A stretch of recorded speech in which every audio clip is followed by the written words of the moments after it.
Merci beaucoup à vous d'être présent et présente cet après-midi à la Fondation Pernod Ricard à Paris. Merci beaucoup Pauline Bastard et Mohamed El-Khatib d'avoir accepté cette invitation de la Fondation Pernod Ricard dans le cadre de ces rencontres Poésie Plateforme, dont l'idée, l'ambition est de faire se rencontrer et dialoguer des artistes visuels, des auteurs et des autrices venant de la littérature comme des sciences sociales, mais aussi des cinéastes, des chorégraphes, des musiciens, des musiciennes.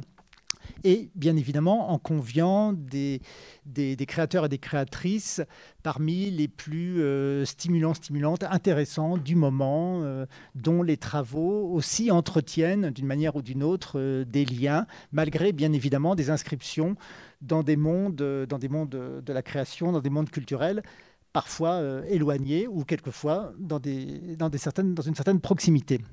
Donc cet après-midi, nous accueillons Pauline Bastard, qui est artiste et qui, comme Mohamed El-Khatib, entretient ou a établi des méthodes, des processus qui entretiennent des proximités et en tout cas avec l'un et l'autre un fort intérêt pour des transferts, pour des déplacements, pour des processus de reprise et d'extraction, pourrait-on dire, du réel, de fragments, et bien évidemment aussi par là la mise en place d'interstices de fiction, de prélèvements ou de captations, avec souvent aussi un certain nombre d'instruments qui leur sont communs, c'est-à-dire des processus tout autant de reproduction que de reproduction, et notamment d'éléments langagiers. Pauline Bastard, pourrait-on dire de son côté, s'intéresse tout particulièrement à, comme l'on dit en sociologie ou en anthropologie, à des faits sociaux totaux, c'est-à-dire par exemple, qu'est-ce qu'être un individu, qu'est-ce que constituer une famille, comment aussi être porteur d'un récit ou d'un projet collectif. Et pour cela, elle produit, avec souvent une méthode qui est liée à la reproduction, à la reprise, mais ce n'est pas la seule de ces techniques, une série d'artefacts, des films, des objets, des images qu'elle déploie principalement sous forme d'exposition, mais aussi de films. On citera quelques-uns de ces projets, comme par exemple État de la matière. Il s'agissait de l'achat d'une maison et puis d'assembler une équipe de personnes avec le projet de disperser cet élément dans la nature, en quelque sorte de le restituer à une série de biotopes. Un autre de ces projets s'intitule Alex. Et là, il s'agissait de constituer un individu, une personne, en s'entourant aussi de toute une série de professionnels et d'experts et de compétences pour avancer vers cette création de fiction collective. Plus récemment, on a pu voir d'ailleurs dans ce même endroit, dans ce même lieu, dans l'auditorium de la Fondation Pernod Ricard, un de ses derniers travaux intitulé Les adversaires.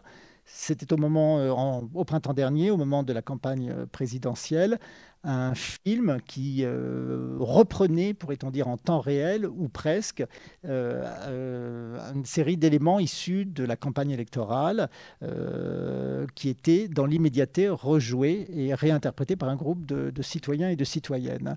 On a pu voir ces travaux dans de très nombreuses expositions ces dernières années, en France, mais aussi beaucoup à l'étranger.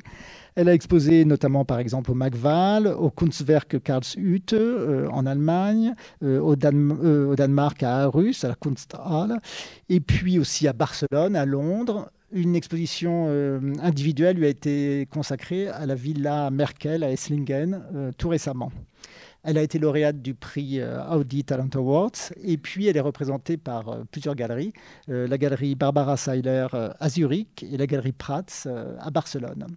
De son côté, Mohamed El-Khatib est écrivain pour le théâtre, il est metteur en scène et il est cinéaste aussi. Il produit en tout cas régulièrement, à partir d'un certain nombre de ses objets théâtraux, des objets filmiques et cinématographiques. Son projet est de fabriquer, pourrait-on dire, des fictions documentaires à partir de la performance et qui traversent toute une série de champs et d'interrogations, des champs de pratiques artistiques comme le cinéma, la littérature, littérature et bien évidemment le théâtre. Pourrait-on dire, il fabrique ces éléments théâtraux, là aussi, comme Pauline, à partir de situations réelles et de processus d'enquête, à la fois dans l'immédiateté parfois de la rencontre, mais aussi dans le temps long de la réflexion, de l'amitié et du travail ensemble. On citera un certain nombre de ces spectacles et de ces projets, dont nous allons voir aussi quelques extraits, comme par exemple Moi, Corinne Datta, ou bien Stadium, qui a été mis en place avec un certain nombre, avec 58 supporters du Racing Club de Lens. Plus récemment, il a mis en place avec des enfants un spectacle intitulé La Dispute.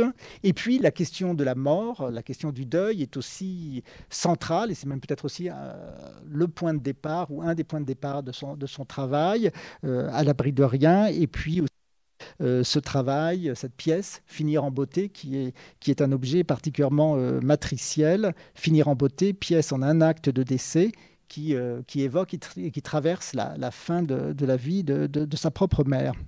Aussi un autre projet intitulé C'est la vie, qui a pour principe de réunir deux comédiens-comédiennes auxquels est arrivé cet événement particulièrement intense et dramatique, qui est la perte d'un enfant.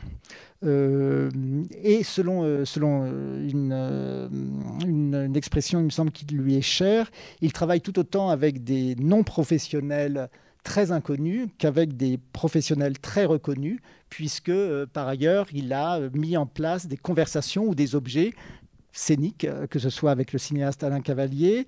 Il a conçu aussi une performance spectacle avec l'historien Patrick Boucheron. Et puis plus récemment, avec Valérie Mregen, il a créé un spectacle Gardien Parti, à partir de témoignages de gardiens et gardiennes de musées. Avec cette dernière, avec Valérie Mregen, il a conçu aussi les Blés d'Or, qui est un centre d'art installé dans un EHPAD. Il est par ailleurs donc auteur de plusieurs films, comme évoqué, et son théâtre est publié par les éditions des Solitaires Intempestifs.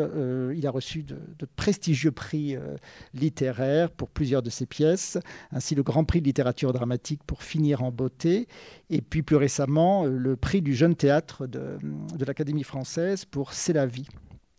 Voilà, selon le principe de ces rencontres, nous allons voir des extraits, des passages de quelques-uns de leurs objets sous une forme filmique, occasion de voir les proximités, les points de proximité et bien évidemment aussi les grandes différences. Donc nous allons commencer par un passage le trailer d'ailleurs du spectacle de Mohamed El-Khatib, Moi, Corinne Datta. Ben oui. Un verre de rouge. Corinne, il faut qu'on fasse un teaser. Hein? Faut qu'on fasse un teaser. C'est quoi un teaser? Corinne, t'as pas un argument pour que les gens ils viennent voir le spectacle? Où? Non, peu importe. N'importe où? Ouais. Ah, ils viennent et puis ils payent moitié prix. Puis après j'irai faire le ménage chez eux. Ça c'est pas mal. C'est important d'y mettre du tien, Corinne. Bah oui, hein, vu ce que tu me payes. Hein. Attends. Rebecca? Je te rappelle après, avec Mohamed, il est en train de faire un teaser. Qu'est-ce que c'est, toi? Alors, un teaser, c'est quelqu'un qui te dit, par exemple, tu vas dans une ville, il faut que puis t'as une pièce ou quelque chose, il faut que tu te la pètes et tu crames pour justement qu'il y ait les gens qui viennent. J'arrive à 8h moins le quart, ce soir. Parce que de la faute à Mohamed, et bon, on peut même pas rester à Marseille jusqu'à dimanche. Faut qu'on finisse le teaser, Corinne. Ouais, je te laisse, on finit le teaser. Allez, bisous. Voilà, donc nous avons vu un extrait de Moi, Corinne Datta, ou en tout cas la mise en abîme via la constitution d'un trailer. Puis ce que dans ce projet Alex, Pauline conçoit autour de ce personnage. Alors, donc effectivement, la question qui peut se poser par rapport à Alex, ce sera la question de son existence. L'existence imposée finalement à tous, et pas uniquement un personnage de fiction pour un film. Donc effectivement, on peut penser à l'association avec la loi de 1901, et en fait, ça deviendra une personne morale. Et donc ce qui est bien avec l'idée de personne morale, c'est qu'effectivement, il y a une idée de naissance, de vie et de mort. Donc ça peut correspondre au projet d'Alex. Tu veux dire que du coup, ce serait une association? Ce serait une association. D'accord. En fait, un groupe de gens peut être une personne morale. C'est l'association qui sera la personne morale. C'est pas un groupe de gens. D'accord. Ah ouais, on peut être une association à... À deux. À deux. Au minimum. Ouais, c'est ça. Ouais. Et à deux, c'est pas encore un groupe. Et à deux, ça peut être... Enfin, c'est déjà un groupe. C'est déjà un groupe. Ouais. Ouais. Donc voilà, c'est l'idée de base, a priori, pour qu'effectivement, Alex ait une personnalité juridique, en fait. Même si ça peut poser différents problèmes après. Mais l'idée de base, en tout cas, c'est l'association. D'accord. Ah, c'est bien. Non, mais ça résout aussi beaucoup de problèmes. Ouais. Voilà. Moi, je veux bien aussi enchaîner. Après, je sais pas, en fait, j'ai l'impression que chacun aussi peut comprendre la question de manière différente, parce qu'en fait, tu as répondu, c'est vrai que moi, j'aurais pas du tout pensé à le faire comme ça. Et moi, je m'imagine plutôt Alex, en fait, comme un personnage mystérieux, assez solitaire, en fait, et justement, dont on va essayer de percer le mystère, en fait, au fur et à mesure de ce qu'il va faire, et de son existence, si on peut dire. Et donc voilà, je sais pas, je le vois un peu dans une sorte d'errance ou de déambulation. Et du coup, en fait, pour répondre aussi toi aux interrogations sur son apparition et sa disparition, en fait, je le vois un peu sortir du néant et y retourner un peu, voilà, de manière un peu inexpliquée et aléatoire, comme s'il sortait de l'ombre et qu'il y retournait, quoi. Et qu'on allait... ouais. Donc, c'est un peu l'idée, l'ambiance, l'idée de ce que je vois d'Alex. Ouais, moi, j'avais imaginé quelque chose de similaire, du fait qu'il manque le maillon principal, qui est son histoire. Et donc, j'imaginais comme ça...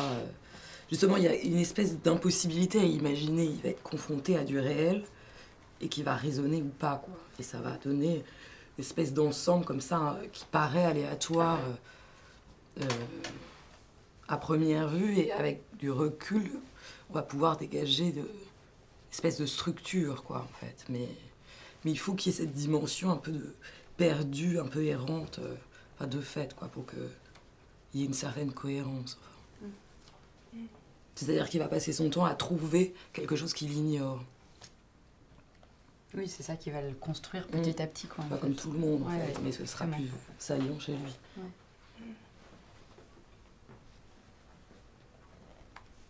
Puisque trouver, c'est retrouver, en fait. Peut-être, Mohamed, pourrais-tu revenir un petit peu sur les circonstances de la création de ce spectacle et la façon dont tu t'es saisi à partir d'une rencontre? Effectivement, il se trouve que j'animais un workshop à Bourges et je rencontre Corinne Dada, qui est femme de ménage et qui était la femme du ménage de l'établissement dans lequel on travaillait et que je croisais à peine. Quand nous on arrivait, elle repartait. Quand on repartait le soir, elle arrivait. Et puis ce qui m'a frappé, c'est qu'elle disait jamais bonjour et elle me répondait pas. Et un jour, je dis mais elle répond pas. Je dis mais vous dites jamais bonjour? Et elle me dit mais vous voulez que je vous dise le nombre de fois où j'ai dit bonjour et on m'a pas répondu? Et puis c'est bien qu'elle avait fini par intérioriser le fait que de toute façon on lui dit pas bonjour, donc elle était dans sa bulle. Et ça m'avait marqué. Et puis, quelques temps plus tard, enfin toujours à la fin de la semaine de ce workshop, un jour, il pleuvait. Et donc, c'était assez sale. La salle était assez sale. Et au moment de partir, je lui dis, désolé Corinne, on n'a pas eu le temps de serpiller. Et là, elle éclate de rire. Elle me dit, mais en plus, tu te prends pour un auteur, ça n'existe pas le verbe serpiller. On dit passer la serpillière. Et je me suis dit, ah tiens, il se passe quelque chose, quoi. Il y a une personnalité. Et on a sympathisé. Et j'ai demandé si je pouvais la suivre dans son travail quotidien.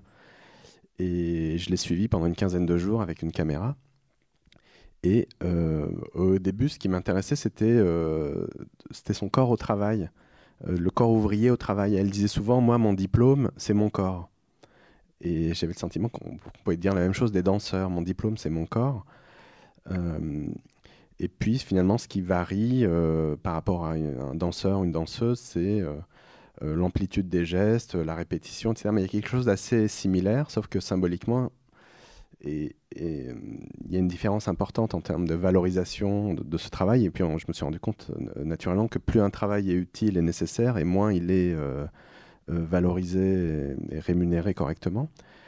Et donc, je lui ai proposé de faire un bilan de compétences, et on a invité une danseuse de l'Opéra de Paris à nous rejoindre, et en disant on va faire un bilan de compétences de ces deux personnalités qui travaillent avec leur corps. Et c'est comme ça qu'est née l'aventure. C'est une exploration un peu du corps ouvrier, et c'était de façon très, très concrète et très pragmatique, c'est-à-dire je voulais que le dispositif soit le plus simple possible, et que tout soit transparent sur l'ensemble de la chaîne de production. Et donc, très vite, les réunions ont fait partie des matériaux qui ont fini dans le spectacle. À commencer par le sujet tabou qui est la négociation salariale. Comment se passe la négociation salariale dans le process. Et donc, moi, je dis à Corinne Dada, écoute, combien tu veux gagner ? Tu décides de ton salaire. Et je me souviens, à l'époque, elle me dit 1500 €. Et je lui dis, non mais Corinne, c'est du spectacle vivant, on a de l'argent, donc il n'y a pas de limite. Elle me dit, ah d'accord, 1550 alors. Et c'est-à-dire que même l'imaginaire est cloisonné, qu'elle ne peut pas envisager gagner plus. Et je lui dis, et donc la danseuse, tu voudrais qu'elle gagne combien ? Elle dit, la danseuse, 4000 €. Et je lui dis, mais pourquoi ? Elle me dit, parce qu'elle, ce qu'elle fait, c'est beau.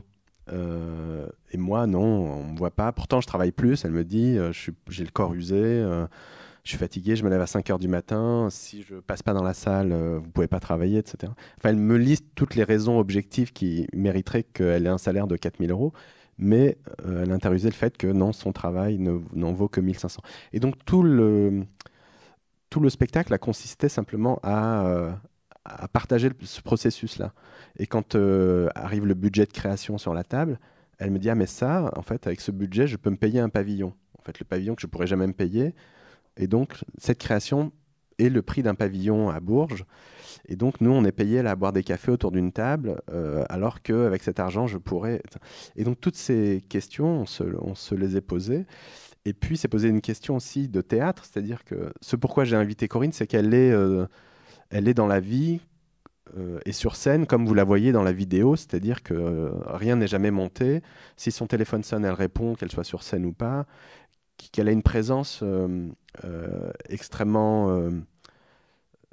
quelque chose de très instinctif, animal, qui est vraiment très fort. Et je me suis rendu compte que pendant tout le processus de création, moi, j'essayais de la faire rentrer dans un moule, parce que je voulais que la pièce soit très carrée, que ça soit extrêmement construit. Et elle faisait sauter les cadres en permanence. Et finalement, c'est pour ça qu'elle m'intéressait. Je faisais tout le contraire. Et donc, il a fallu que j'abandonne, en fait, que j'accepte le fait que cette pièce-là soit simplement une série de rendez-vous d'un canevas et qui permettent à Corinne Dada d'être libre, en fait. Et pas qu'elle raconte ce que j'ai envie qu'elle raconte, mais qu'on ait des points de rendez-vous. Et pour moi, ça a été une pièce fondatrice, en fait, dans le travail, parce que je voulais qu'on la voie telle qu'elle est, et qu'on voit notre interaction, et qu'elle ne soit pas simplement là dans un vivarium où on l'ausculterait, mais qu'elle pose des questions sur ce qu'est une mise en scène de théâtre, et qu'elle interroge aussi la danseuse sur ce qu'est une pratique de danse professionnelle, etc. Et voilà, en tout cas, c'est comme ça qu'est née cette pièce. Et c'était en 2013. Et encore maintenant, on travaille ensemble. Elle continue à tourner. Elle continue puisque je me suis engagé à lui proposer régulièrement du travail, quoi. Et souvent, les gens me disaient, mais une fois qu'elle sera plus femme de ménage, parce qu'elle a tourné, on a fait plus de 250 dates, donc, mais elle gardait son travail de femme de ménage. Et puis, elle allait jouer au Brésil, en Angleterre, puis elle rentrait, elle reprenait le boulot, etc. Et il y avait une certaine façon, il y avait un équilibre. Et puis, quand elle est arrivée à la fin de la tournée, il y a eu un moment un peu dur, un passage dépressif. Et moi, je m'étais dit, mais tu fais partie maintenant de la compagnie. Et donc, elle a joué 2 ans après dans un de mes films. Puis là, elle joue dans un stadium, d'ailleurs. Elle a rejoint les supporters de Lens, etc. Et c'est à la fois une histoire d'amitié qui se mêle à une histoire professionnelle, et qui est aussi importante que le résultat. Et donc, c'est la première fois que je mettais autant l'accent sur le processus de création. Et c'est Corinne Dada, d'une certaine façon, qui n'a rien à voir avec la choucroute, qui me fait m'interroger sur ma façon de faire du théâtre, sur ce que je cherche, sur le type de présence que je cherche au théâtre, et sur ce qui est d'assumer ou d'accepter que l'accident soit possible. En fait, ce qui m'excite le plus au théâtre, c'est qu'il y ait des accidents, c'est que ce soit un moment vivant, et j'adore ces moments où ça dérape, et je me rendais compte que je faisais exactement le contraire, c'est-à-dire j'essayais de tout contrôler, d'absolument tout maîtriser, et elle m'a réconcilié avec cette façon de pouvoir rendre l'accident possible, et de faire vraiment du spectacle qui soit vivant. Pauline, de ton côté, le projet Alex, en quoi consiste-t-il? Il y avait l'idée d'essayer de faire exister une personne, d'inventer une personne et de la faire exister de l'incruster dans la société, un peu de lui fabriquer une existence.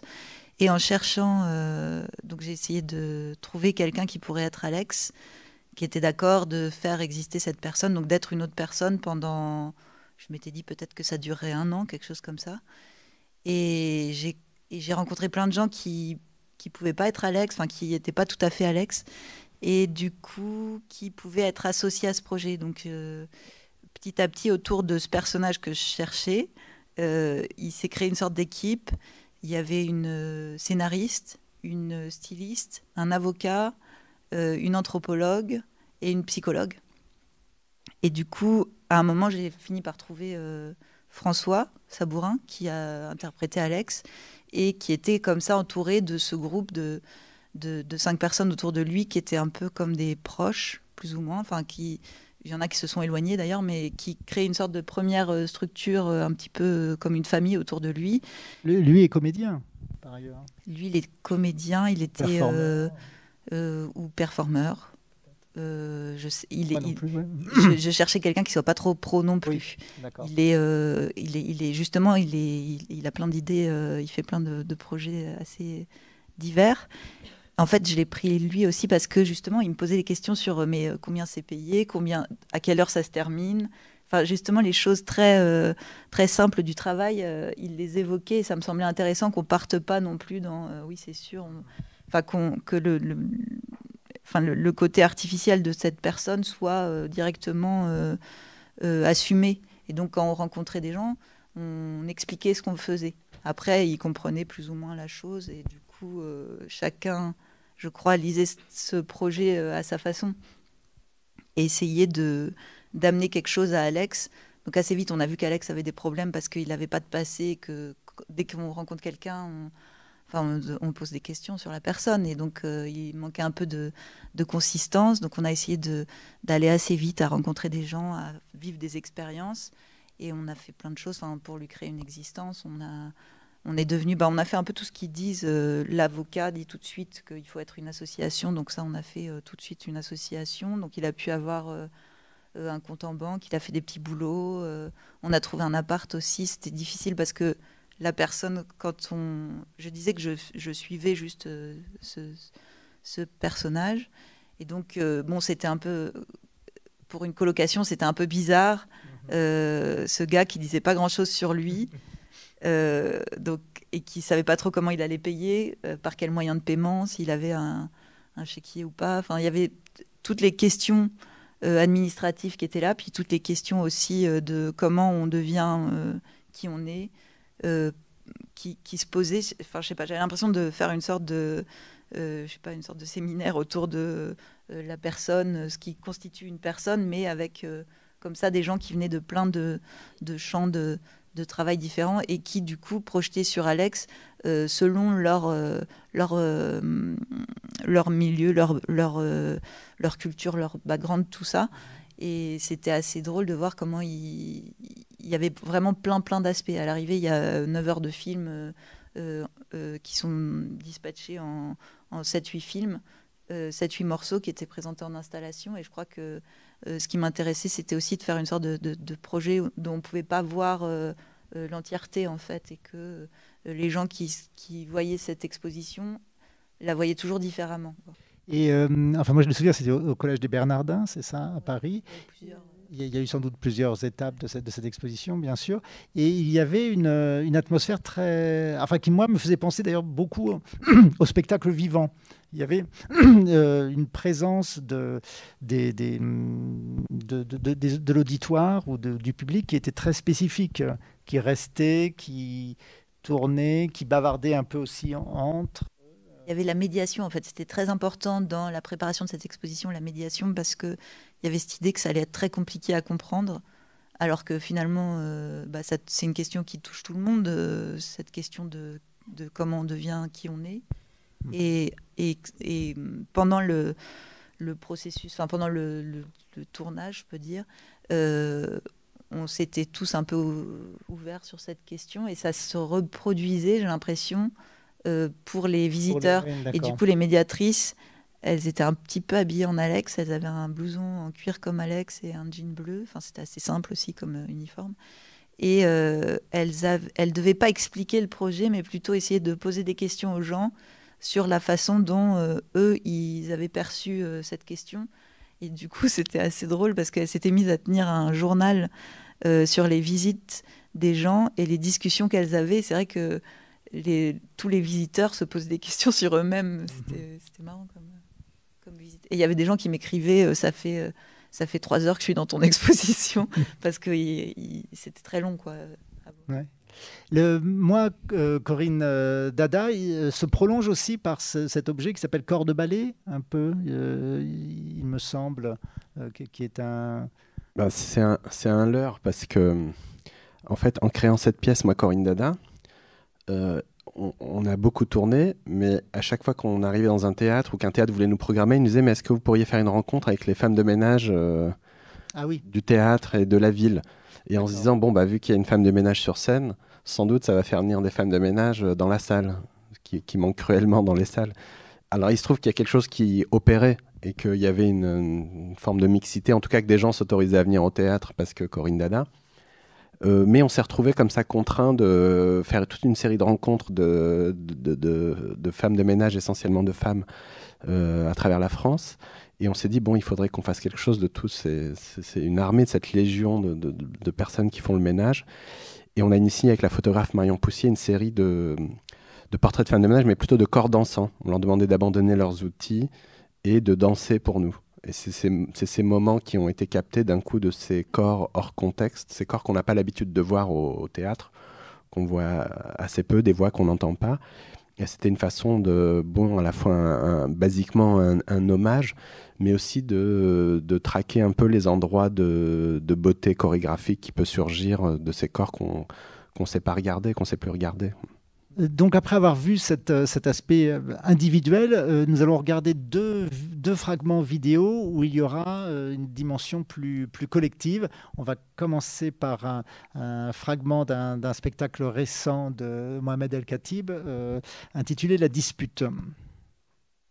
Ils sont allés dans une sorte de fête et papa il a invité maman à danser. Puis après, ils se sont contactés, ils sont allés au restaurant, et puis après, ils se sont tombés amoureux, et ils m'ont eu moi, et puis ils se sont séparés. Ça fait quelques moments que ma mère, elle supporte plus mon père. C'est toujours ma mère qui tire des schémas incompréhensibles, comme... Mon père rentre toujours tard parce qu'il est avec une autre fille. Alors il rentre toujours tard parce qu'il est soit dans l'avion, soit dans le train, soit au bureau. Ça, tout le monde le sait. Parfois, mais c'est des disputes amicales. Comme Astérix et Obélix. À la fin, ils se réconcilient toujours. Des fois, je me dis pourquoi à chaque fois, il y en a un qui est là et l'autre il est en soirée. Parce qu'ils font exprès d'être en soirée, comme ça ils se voient pas. Enfin, ils sont pas vraiment séparés, c'est juste papa, il est parti en voyage d'affaires. Enfin, mais des fois, je peux le voir. Juste avant de se coucher, ils m'ont dit qu'ils pouvaient plus vivre ensemble. Donc là, moi, j'étais vraiment triste, j'ai commencé à pleurer. Ce qui a entraîné les pleurs de maman, ce qui a entraîné les pleurs de mon père. T'as plusieurs cadeaux, t'as 2 anniversaires en plus, t'as 2 maisons. Donc voilà, ça c'est ce qui est bien, mais ce qui est pas bien c'est que des fois tu t'embrouilles, alors tu vois plus, tu sais plus où tu dois aller, et du coup ça c'est pas ultra super quoi. Mon papa il dit qu'un couple c'est une équation à deux inconnus. Et toi, qu'est-ce que t'en penses? Que c'est beaucoup d'inconnus. Voilà, on va regarder un extrait d'un projet de Pauline intitulé Construire les liens familiaux. Ouais, juste, après, comment tu veux qu'on lance ça comment? Bon, on va tenter une discussion là-dessus, hein, puis on verra bien. Ouais, mais je veux dire, on joue, je veux dire, tu veux qu'on mette au point, c'est ça, je veux comprendre, hein, excuse-moi, peut-être. Mais je dis, par exemple, bon, alors, ok, on est là pour créer une famille. Je dis, on dit comme ça, c'est ça, je veux dire, ou alors il faut que le. Bah, un peu, je pense. Non, mais voilà, c'est ma question. Je crois que c'est. Que le spectateur comprenne. Il voilà. sert un peu à ça. D'accord. Voilà, c'est pour Ce genre de expliquer questions, voilà. l'introduction du Voilà, projet. les gens vont regarder, ils vont comprendre qu'on n'est pas une vraie famille, mais qu'on va essayer de faire. De recréer ça. Voilà, c'est ça. Il faut que ce soit. Ouais, d'accord. C'est pas. Enfin, c'est ça qui est. Tu veux m'envoyer ça crescendo, ça monte, d'accord. Tu veux que le spectateur voit l'évolution. La création du projet, quoi. D'accord, ok, voilà. Ah oui, on se mélange. On va essayer devant.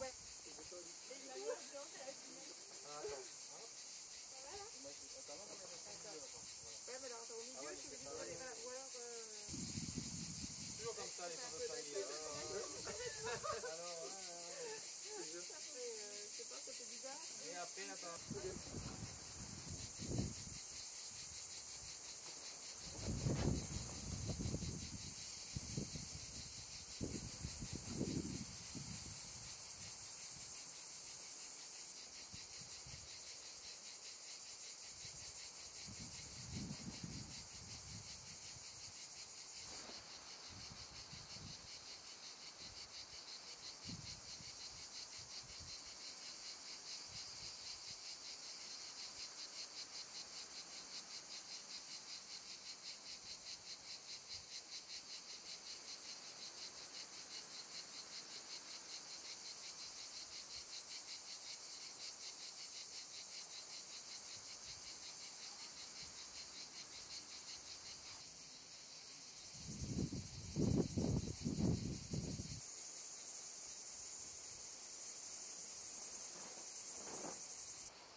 Bon.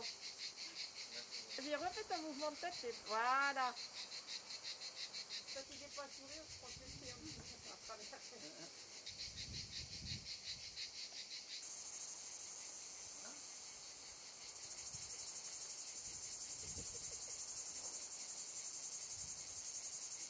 Ah, je vais m'envoler, moi, avec ça.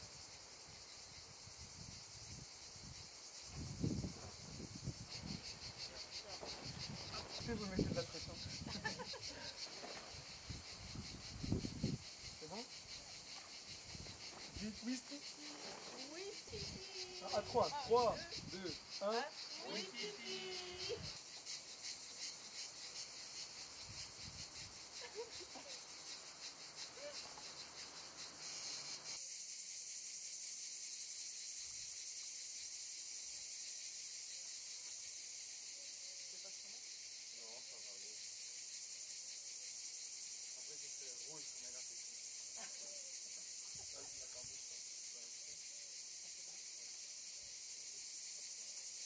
Vas-y, tu peux.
Voilà, nous allons revenir un peu sur ce spectacle, La Dispute, d'abord, et peut-être les processus à la fois de création, d'interprétation. C'est un spectacle donc coécrit, pourrait-on dire, ou écrit par des enfants qui ont 8 ans. Oui, c'est ça. Initialement, c'était une commande du Festival d'automne et du Théâtre de la Ville qui m'ont commandé une pièce pour enfants, une pièce jeune public. Et puis assez vite, je me suis rendu compte que je ne savais pas faire, que je ne pouvais pas écrire pour le jeune public, je ne savais pas comment on parle à des enfants de 8 ans, comment on parle des enfants de 8 ans. Et du coup, j'ai demandé si je pouvais rencontrer des enfants de 8 ans.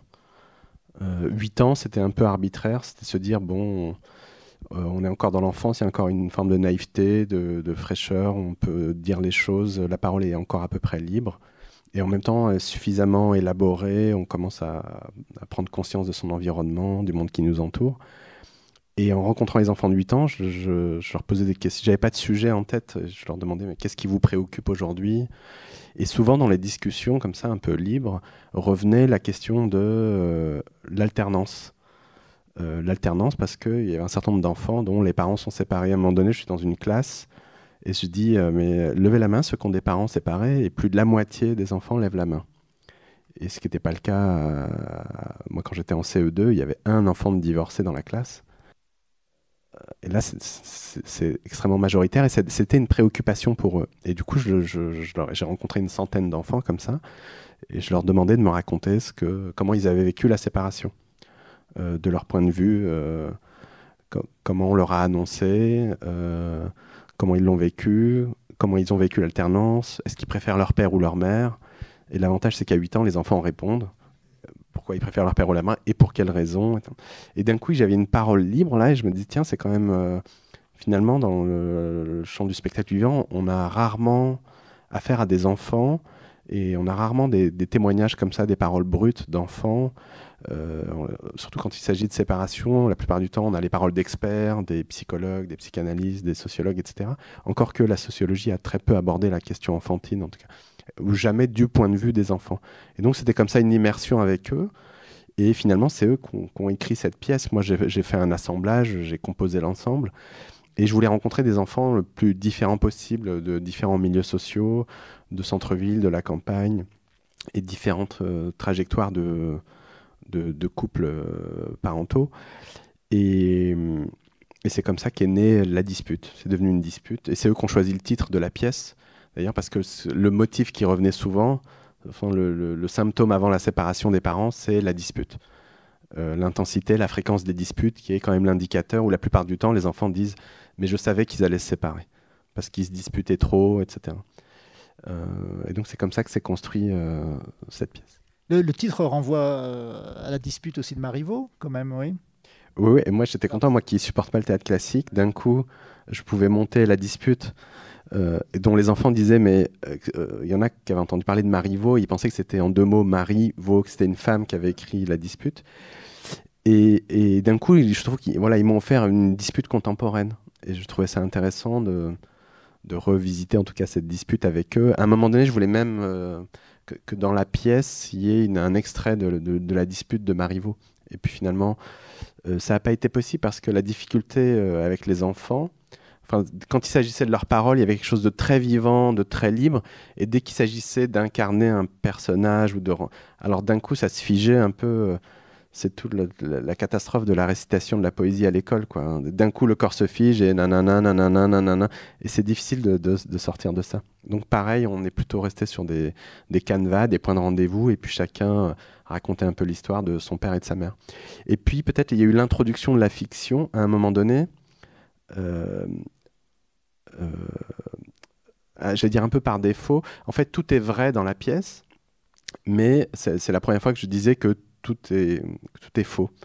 Et c'est une façon de les protéger, parce que quand un enfant dit je préfère mon beau-père à mon père, ça peut être un peu violent pour les parents. Et donc je leur disais, mais si on vous pose des questions, vous dites que c'est la faute du metteur en scène, c'est lui qui m'a dit de dire ça, etc.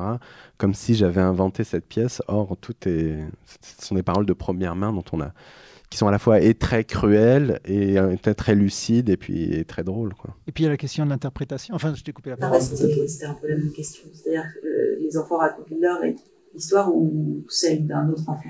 En fait, disons à 80%, c'est leur histoire. Et après, comme moi j'ai sélectionné une dizaine d'enfants qui tournent dans la pièce, il y avait des histoires racontées par d'autres enfants qui m'intéressaient et qui sont prises en charge par des enfants qui sont sur scène.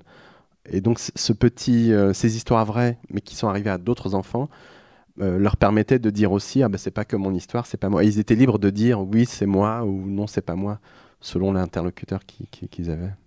Autant donc la dispute renvoie peut-être à Marivaux, autant construire les liens familiaux, ça fait soit livre de sociologie, soit oui, ça fait un titre très sérieux, on va dire, oui, pour un objet donc dont tu vas nous parler. Je crois que mon père, qui est sociologue, il a écrit un truc qui s'appelait Construire les liens familiaux, où il a participé à un ouvrage qui s'appelait comme ça. Mais oui, moi c'est complètement différent du coup dans la très méthode, différent, bien sûr. Ouais. Donc c'est 4 personnes que j'ai rencontrées par un casting. Je savais pas vraiment quel type de famille j'allais créer.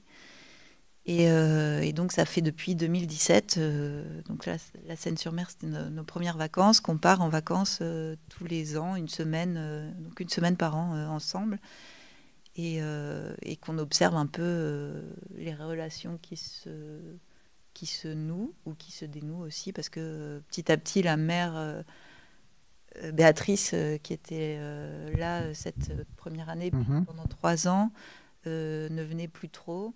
Et donc cette année, on a trouvé une nouvelle mère qui venait d'ailleurs d'un autre projet. Moi aussi, les projets commencent un peu à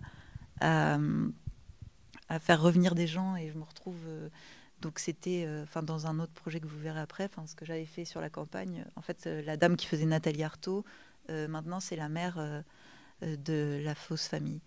Et voilà. Et donc petit à petit, moi j'ai toujours peur que les gens quittent le projet. Bon, c'est arrivé là, mais j'ai trouvé une solution. En fait, aussi les choses de l'échec sont attrapées et font partie de la vie du projet. Mais donc voilà, eux, en tout cas Armandie, Palix, Franck, restent dans le projet depuis autant d'années, et je trouve ça assez beau de leur part d'accepter encore de continuer. Et je pense que c'est parce qu'il se passe un truc pour nous quand on fait cette semaine-là. C'est une espèce de parenthèse où on réfléchit à ça. Et donc, alors, il y a des passages filmés parfois. Oui, on filme tous les jours. On filme tous les jours un petit peu. D'accord. Et on regarde selon là où on est, ce qu'il y a. Il y a eu des années où on n'avait pas trop de chance. Je sais pas, il y a une année, on a été à Carry-le-Rouet et c'était interdiction de se baigner. La maison, elle était catastrophique. Et Donc il n'y avait pas grand-chose à faire, quoi. Il finissait par regarder sur TripAdvisor les sorties possibles. Bon, bah voilà, on s'est dit c'est ça qu'on va filmer cette année, un peu. Oui. Donc on s'adapte à ce qui se passe. Et alors toi, ton rôle, est-ce qu'on peut filer une métaphore familiale ou familialiste par rapport... Parce que toi, tu es quand même extérieur alors, au groupe. Oui, là je suis extérieure. Bah non, moi j'observe, hein, c'est plus... Mais bon, le midi, c'est moi qui fais à manger, oui, si c'est ça ta question. Je ne sais pas. Madeleine ou Angèle, la personne qui travaille avec moi et moi, on fait à manger le midi et le soir.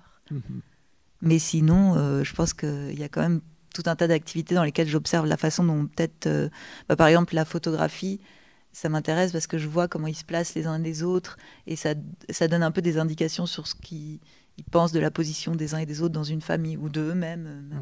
Ça dépend. Et puis après, il y a des moments où ils sont juste une sorte d'excuse pour filmer les touristes. Quand ils arrivent sur la plage et ils deviennent une famille comme les autres, quoi, vraiment. Je crois qu'à cette baignade-là, en tout cas c'était à la Seine, il y a une dame qui nous tournait un peu autour. Moi, je filmais de très loin. Et elle a fini par leur proposer de les photographier parce qu'ils se photographiaient. Mais bon, à chaque fois, forcément, il y en avait un qui photographiait les autres. Et elle les a photographiés. Je trouve qu'elle a fait les meilleures photos du projet. Et elle avait l'air d'être contente pour eux. Elle les trouvait une super famille, quelque chose comme ça, quoi. Très incidemment, tu évoquais donc un certain contexte familial, enfin autour de la sociologie. Et d'ailleurs, à vous deux, on sait que la sociologie, c'est un point d'appui de vos démarches respectives. Peut-être Mohamed oui, mais enfin toi aussi, je pense quand même un peu. Enfin, alors il y a des choses très directement. D'ailleurs, un hommage à Pierre Bourdieu, mais alors aussi, tu as fait des études de sociologie aussi. C'est vrai, comme Pauline, on a tous les deux abandonné notre thèse en cours. Mais peut-être pour des... Enfin, toi, je ne sais pas pour quelle raison exactement, mais c'est-à-dire que j'ai trouvé dans l'espace théâtral, en tout cas dans le champ théâtral, plus de liberté, c'est-à-dire la possibilité de faire une sociologie en acte, qui soit incarnée, qui ait la liberté d'ouvrir des brèches vers l'émotion, vers l'imaginaire, et de ne pas rester enfermé dans un rendu académique. À chaque fois, j'ai l'impression de faire des enquêtes sociologiques. C'est des enquêtes de terrain, de première main. Je traite des témoignages, mais après, la sociologie s'arrête là où commence le geste d'écriture. La composition, l'apparition de la fiction, et donc du coup de pouvoir partager un geste sensible et d'avoir la liberté, si je travaille sur une famille qui me plaît pas, de pouvoir recomposer une famille. J'aime beaucoup l'idée de réinventer sa famille, puisque la famille idéale, c'est jamais la sienne, c'est toujours la famille d'à côté. Et souvent je demandais aux enfants, mais à quoi ils ressembleraient vos parents idéaux, et c'est toujours les parents des voisins, quoi, et jamais les siens. Et après, si on considère que la sociologie est un geste de compréhension du monde, en tout cas, alors les spectacles peuvent être, oui, de ce point de vue-là, une tentative de compréhension et peut-être aussi de réconciliation.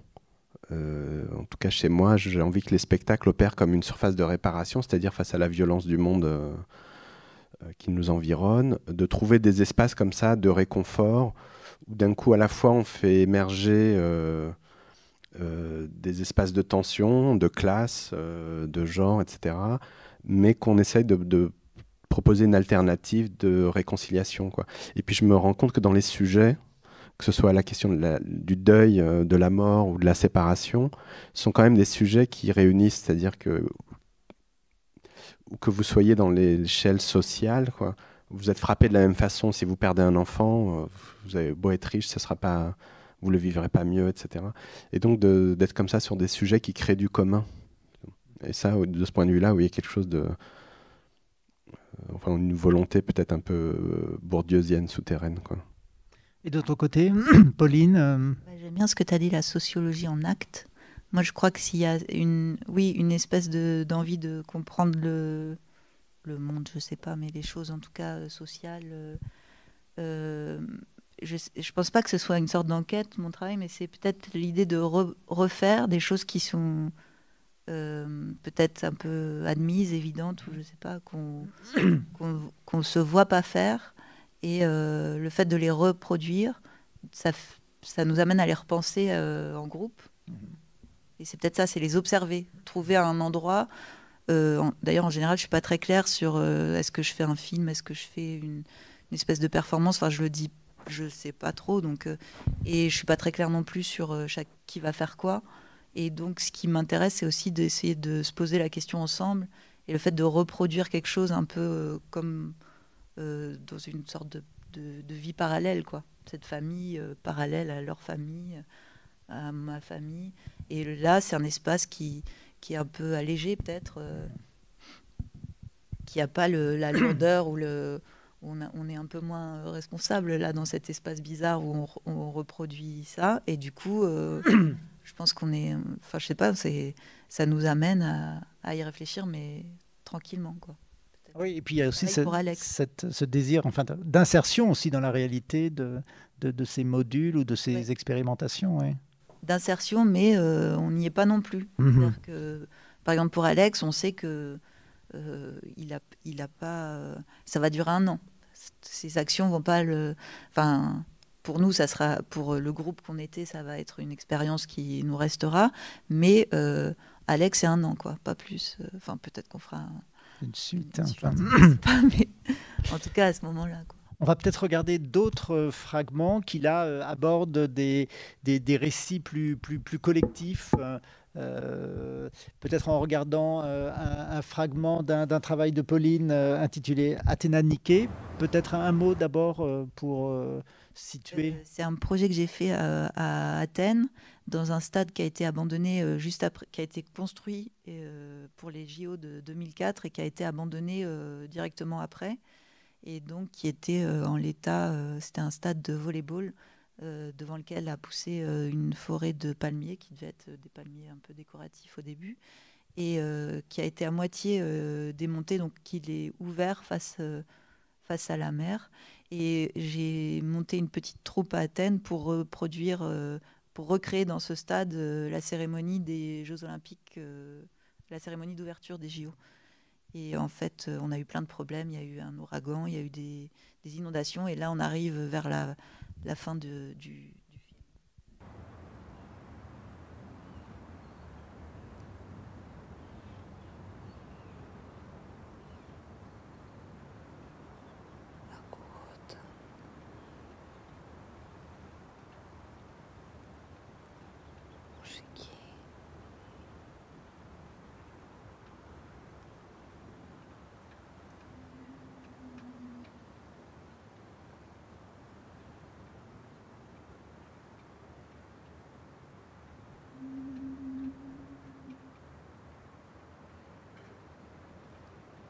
Σαν τα βράνια σώματα που μοιάζουν έρωτε.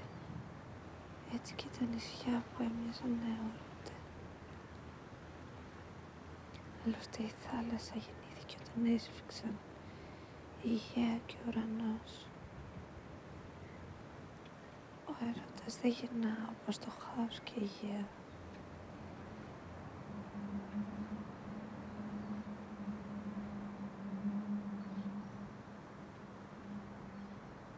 Ο Ησίωδος στη Θεογονία έλεγε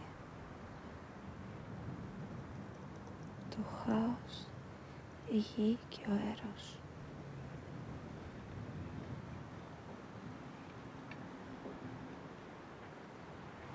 Οι γενναίες των ανθρώπων διαδέχονται η μία την άλλη, όπως αλλάζουν τα φύλλα των δέντρων εκφράζοντας το χρόνο που περνάει. Ιστορία που χανόταν στα βάθη του χρόνου.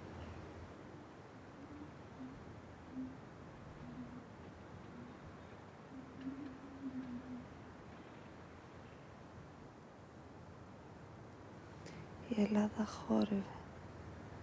Ο Ηρακλής, μυθικός πατέρας των Ολυμπιακών Αγώνων, και η Λερναία Ύδρα.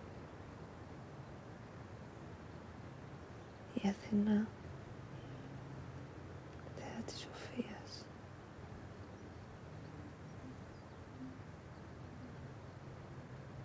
Η κλασική εποχή.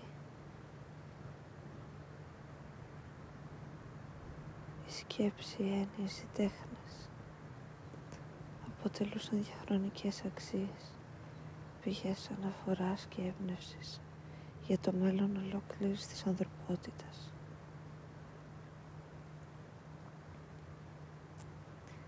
Γεννιέται η ιστορία με τον Ηρόδοτο, τον πατέρα της ιστορίας. Το θέατρο φτάνει στο απογείο του. Οι Καριάτιδες.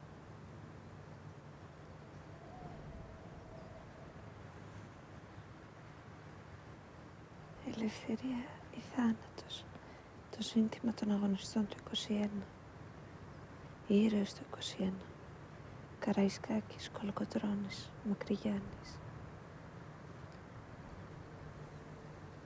Όλοι επιστρέφουμε στη θάλασσα, από την οποία όλοι γεννηθήκαμε.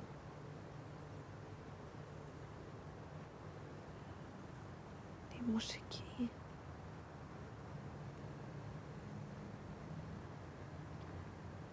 τις μοναδικές στιγμές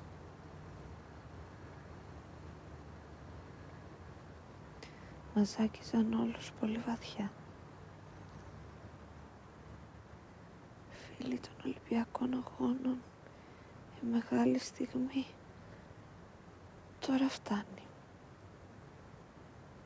Voilà, et on va peut-être regarder un fragment de Stadium, donc d'autres jeux, d'autres horizons de rituels. Donc ce spectacle d'il y a quelques années, avec le projet d'amener sur scène de nombreux supporters donc, du Racing Club de Lens. On regarde. On aime bien Lens, hein. D'accord. C'est normal, hein. C'est que la famille. Ouais, la famille, hein, toi. Tous les enfants, ils sont pour Lens, hein. Oh ouais. Ninou, qui a 3 ans, il arrive, il me dit bonjour, et puis en même temps, il dit « Allez, Lens !» Et le petit est de 2 ans et demi, elle me voit « Allez, Lens !» En 79, et que j'étais avec Julien, avec ma garçon là, avant qu'il décède. Il s'est fait tuer sur la route. J'avais été avec lui. Puis après, j'ai arrêté une fois ou deux. Mais je laisse plutôt la place aux enfants, hein. Moi, je regarde à la télé. Bon, ouais, je suis trop vieille. Hein. Puis j'ai besoin souvent d'aller au water, alors, hein. C'est pas agréable. Vous regardez tous les matchs? Ah ouais, ouais. Ça. Alors quand on ne voit pas la chaîne qu'il faut, là, on le regarde sur son ordinateur. Comme hier. On n'a pas la Europe 2, là. Eurosport. Eurosport, ouais, enfin. Ça anime, hein, ça distrait, hein, c'est bien. Il faut quelque chose, hein, quand même, hein, pour...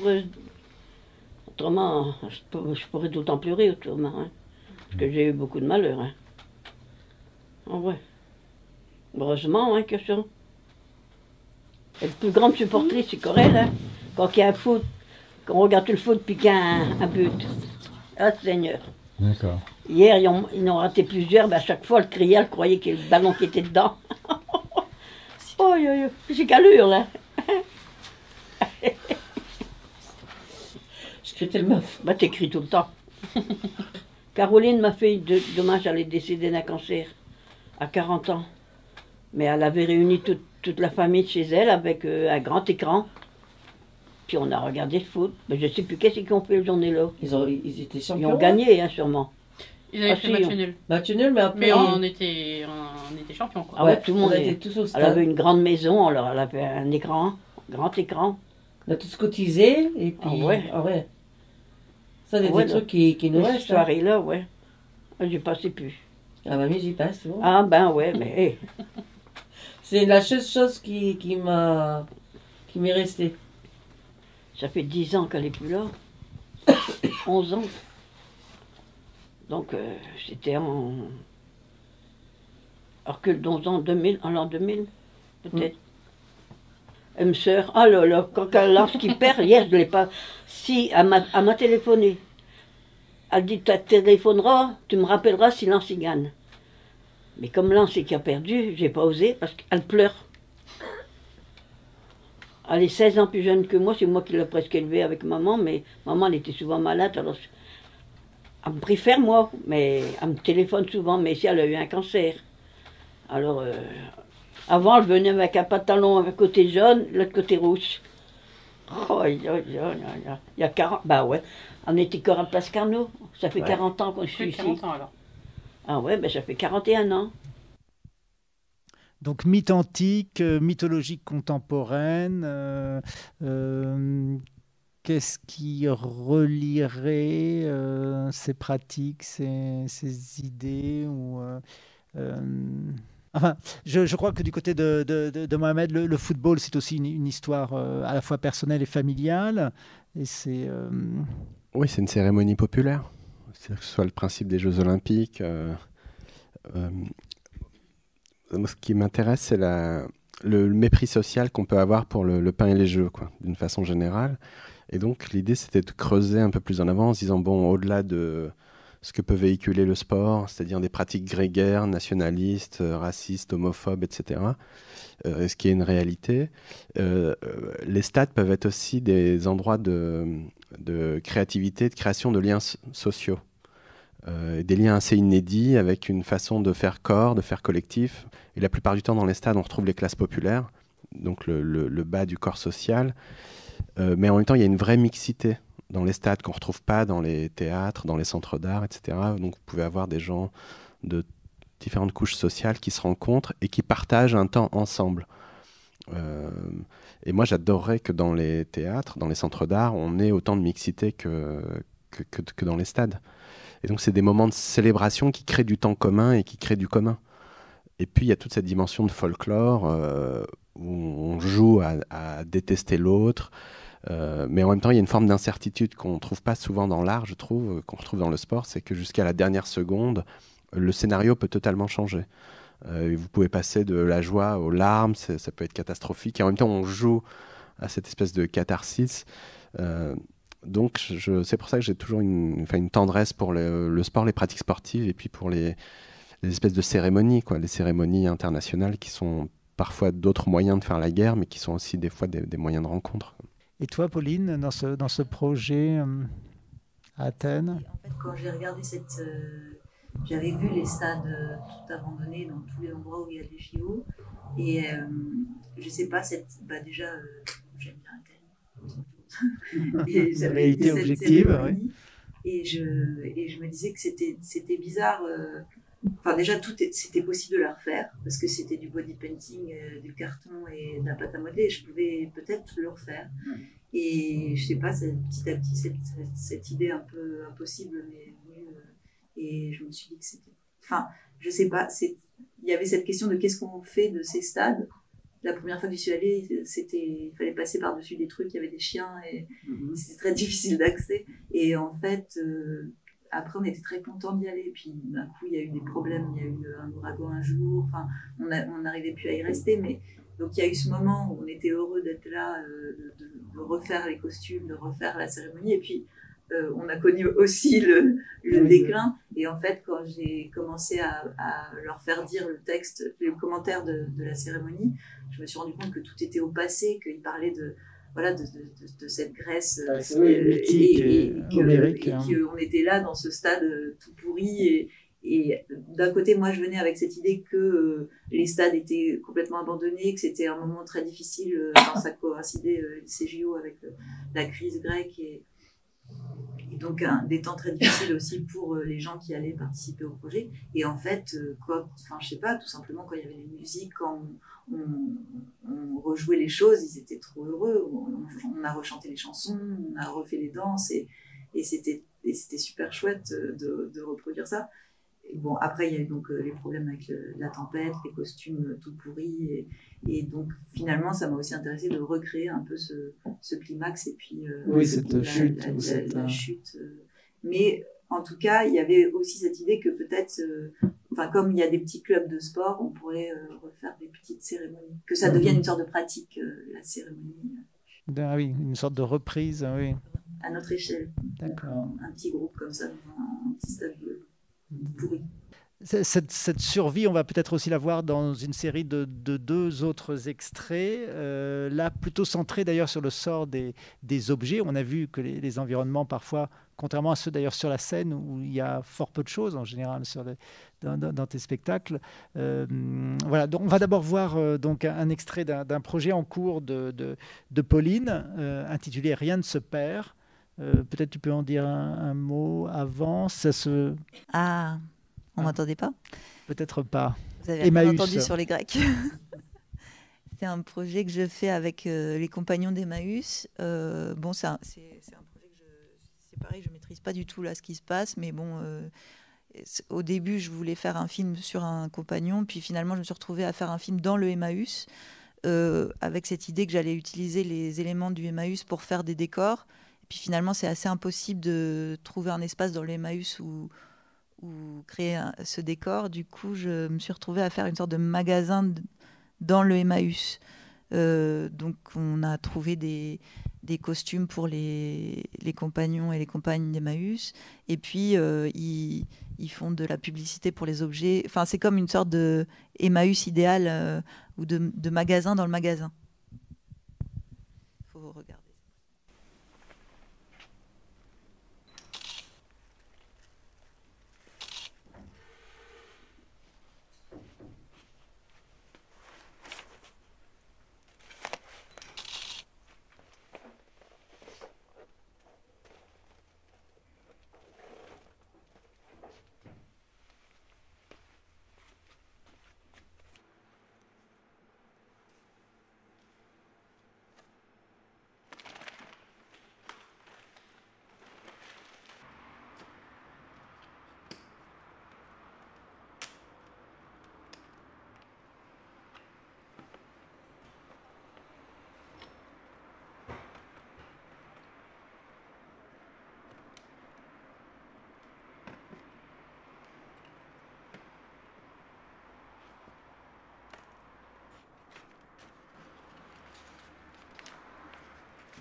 Voilà, et ce plan terminal nous permet de voir un autre passage d'un projet de Mohamed, Boule à neige, projet qui a abouti à une performance et spectacle avec Patrick Boucheron, historien, professeur au Collège de France par ailleurs.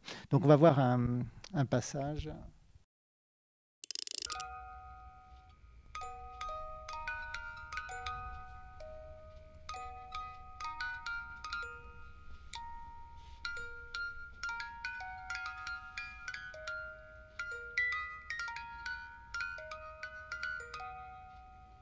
J'étais au sport d'hiver avec ma femme, dans un village le plus haut d'Europe.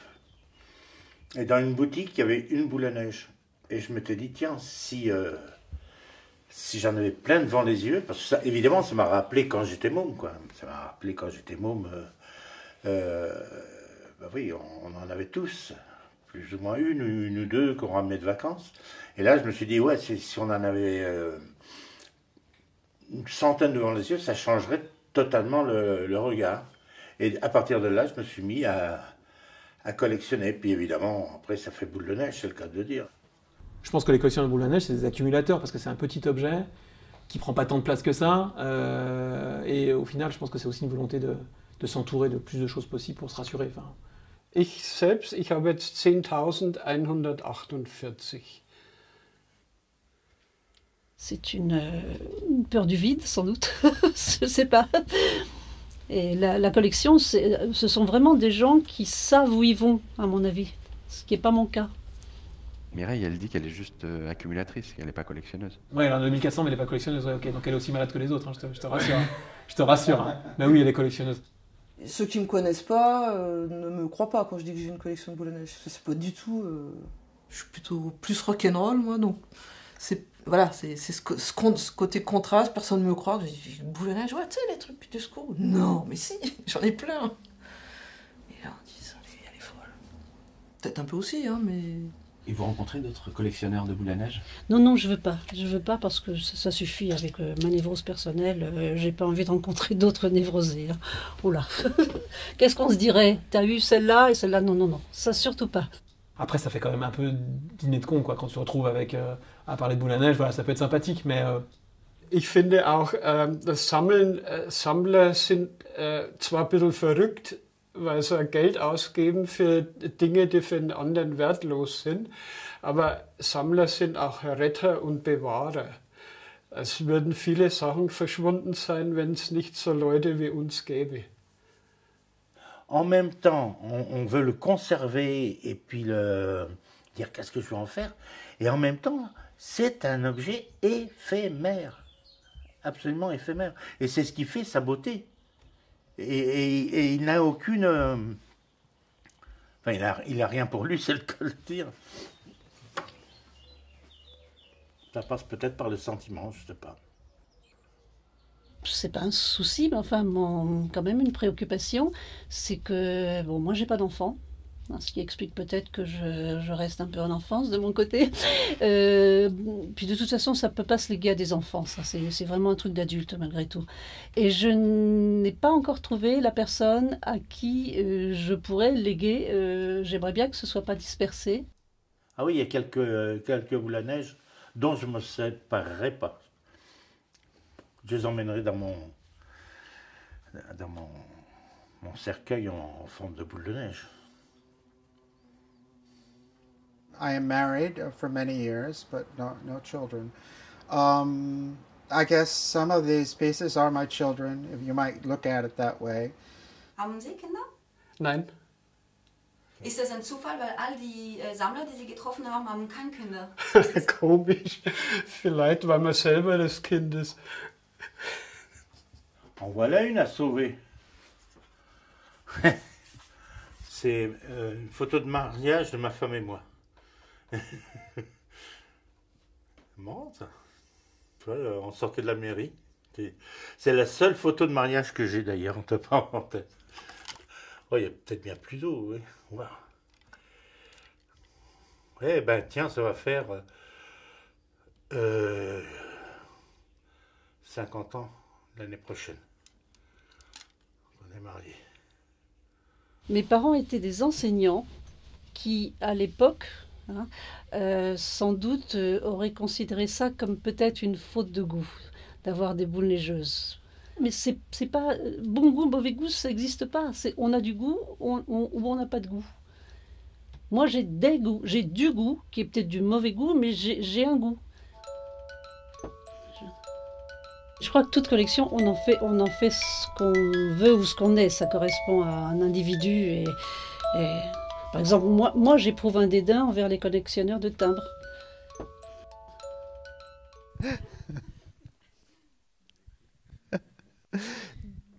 Donc pour une conférence, une performance avec Patrick Boucheron, il y a tout ce travail sociologique en amont, à la fois de récolte, de captation, et ça permet de... Qu'est-ce que ça amène ? De rendre concrète une question. C'est la question initiale avec Patrick Boucheron. On ne s'est pas dit, tiens, si on travaille sur les boules à neige, on s'est dit, tiens, on va travailler sur l'histoire de l'art. Et une histoire populaire de l'art. Quelle forme ça pourrait prendre ? Et au début, on s'est dit, bien, intéressons-nous à la Renaissance. Patrick Boucheron est spécialiste de l'Italie. Et puis après, on s'est dit, bah non, ça va être une énième version de l'histoire de l'art. Essayons autre chose. Si on veut une histoire populaire de l'art, intéressons-nous à ce que les gens ont réellement chez eux. Donc, on a commencé à aller dans les musées, enfin, dans les boutiques des musées. Et on demandait ce qui était le plus vendu, ce qui était le plus acheté, les reproductions que les gens achetaient, en se disant ça, c'est ce que les gens accrochent sur leur frigo, alors ça, c'est vraiment populaire. Et puis ça n'a pas fonctionné. Et il y a un jour, il se trouve que Patrick Boucheron est venu voir Stadium, et Yvette, sur un des plans, en arrière-plan, on voit des boules à neige. Et Patrick, il me dit, lui qui regarde souvent le fond des tableaux, parce qu'il y a au premier plan, mais le fond de tableau, il me dit, ah, mais c'est quand même un objet intéressant, la boule à neige. Est-ce qu'on pourrait s'y intéresser, d'où vient cet objet, etc. Et à partir de là, pour rendre cette recherche concrète, on s'est mis à la recherche des collectionneurs de boules à neige. Et c'est un cercle assez fermé, il y a un cercle international des collectionneurs de boules à neige, il y a un ticket d'entrée, c'est 3000 boules. Quand vous avez 3000 boules, vous pouvez vous manifester, et à ce moment-là, vous recevez une boule d'adhésion, et vous devenez membre du cercle international des collectionneurs de boules à neige. Et donc on allait en Allemagne, parce que c'était le numéro 1 en Europe, qui a 10 000 et quelques boules, et qui lui-même nous a renvoyé à Los Angeles vers le numéro 1 mondial, Andy Zito, l'Américain, qui a 20 000 boules.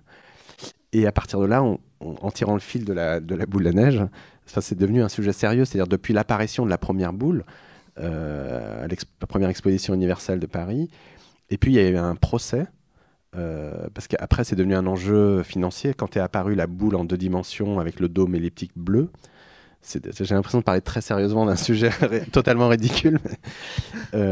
Les Allemands et les Autrichiens se sont battus pour la paternité de cette invention, parce que derrière il y avait des enjeux commerciaux importants, et il y a eu un procès qui a eu lieu entre 1947 et 1952 à Nuremberg. Et donc, dans le milieu de la boule, on dit l'autre procès de Nuremberg. J'ai toujours un peu honte quand je raconte ça. Mais... Et donc, en tirant le fil comme ça, de l'histoire de la boule à neige, comme un objet kitsch, de mauvais goût, et finalement de suffisamment mauvais goût pour devenir une œuvre d'art.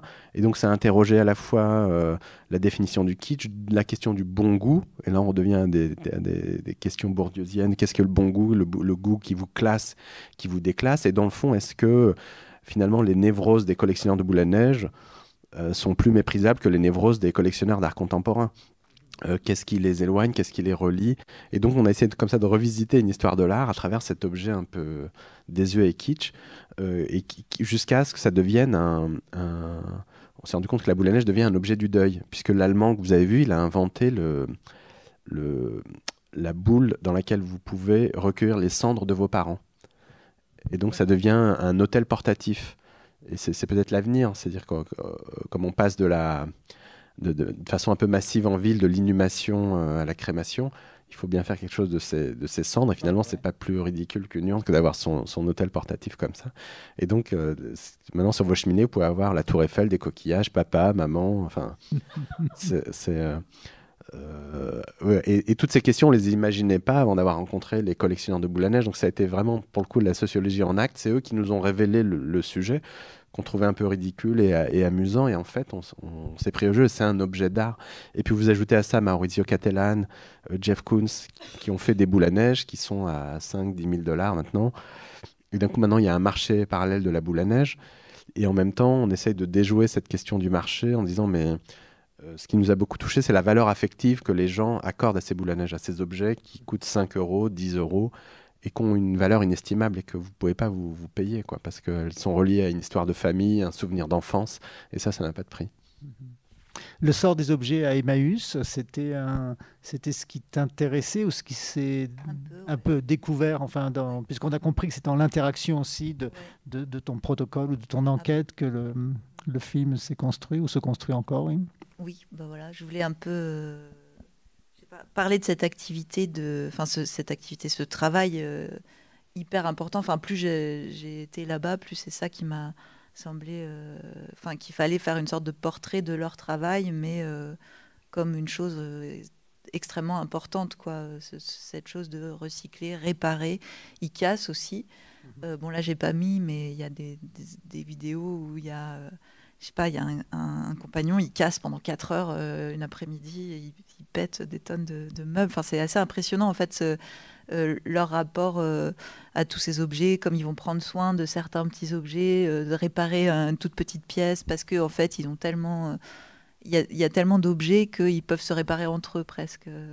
Je sais pas, pour les lave-linges et tout ça, ils arrivent à réparer je sais pas combien de lave-linges, parce qu'ils gardent des pièces, ils dédossent tout. Et en fait... oui, au début, j'étais arrivée par rapport à un compagnon qui me disait qu'il voulait qu'on fasse un film sur lui. Et je trouvais ça marrant comme départ. Et je ne savais pas où ça allait m'amener. Bon, il est parti de la communauté, donc je me suis retrouvée avec juste faire un film. Et en fait, petit à petit, en les suivant, j'ai vu que ce rapport aux objets et prendre soin des objets allait devenir ce que je... C'est un film en cours, mais c'est un film alors donc sans parole, sans commentaire ou... Il y aura peut-être... En fait, je l'ai montré une première fois à un festival, là, il y a 15 jours à Avignon. Et ils sont tous venus, les compagnons. Je ne pensais pas ils ont pris un bus de Grenoble et ils sont tous venus. Et ils ne voulaient pas parler jusqu'ici. Et là, ils ont vu le film et maintenant, ils ont aussi envie de parler. Donc, ça va progressivement se modifier, je pense. Mais oui, j'aime bien aussi filmer les gens sans trop... sans forcément faire jouer ou quelque chose comme ça, parce que dès que les gens ont à parler, il se produit un truc où ils peuvent avoir l'impression qu'il faut meubler, ou ça crée une sorte d'attente ou de projection bizarre de leur part. Donc pour commencer, en tout cas, je trouvais ça bien juste de les observer en modifiant un petit peu leur tenue, ce qu'ils vont faire avec les objets, en faisant les publicités des objets. Peut-être après on va faire un catalogue, on réfléchit à la suite. Ce sort des objets, sur le site de la compagnie que tu as fondée, Zirlib, on trouve donc une rubrique boutique, où on trouve donc en vente les livres de tes pièces, on va dire, mais on trouve aussi tout en bas, alors je sais plus, c'est disponible à la vente également, les matériaux issus de nos créations. Donc il y a des costumes de scène, certains dédicacés, il y a une ânesse, une femelle à vendre, une boule à neige aussi publicitaire de Iran Airlines, la Renault 12 qui est la protagoniste d'un de tes films, et puis des vêtements, 80 tabourets en anthracite à 8 € l'unité provenant de Finir en beauté, et puis par exemple aussi un de tes premiers spectacles qui s'appelait Mourir sur Facebook, tu vends 3 chaises noires, 40 € l'unité. Et puis, par exemple, aussi, oui. Ah oui, et puis, 4 hectares de chanvre au Maroc. Oui. Mais là, le prix n'est pas déterminé. C'est lié c'est lié à Renault 12, à ton film. C'est cette démarche à la fois donc de vendre, potentiellement, voilà. De vendre, je ne sais pas, de troquer peut-être. De troquer peut-être. Si c'est pas du luxe où tu as participé, le festival. J'ai une grotte pour troquer, si tu veux. Une grotte près de Issoire. Ça m'intéresse. Mais parce que la vie des objets m'intéresse en fait. Et pour moi, ça fait partie de ce que je disais tout à l'heure, ce qui peut mettre un rapport d'égalité entre les gens, c'est qu'on a tous des attachements des fois à des objets un peu désuets, un peu personnels, qui n'ont aucune valeur, ni esthétique, ni marchande, etc., mais qui ont une valeur affective forte. Ça peut être une photo, un petit jeu offert par un enfant, enfin que sais-je. Et donc cet attachement qui est un peu irrationnel, des fois un peu ridicule, mais qui est toujours très touchant, ou des fois on ne comprend pas pourquoi quelqu'un ne veut pas se séparer d'un objet, qu'on trouve moche, etc., mais parce que cet objet est chargé d'une histoire, et ça me touche beaucoup.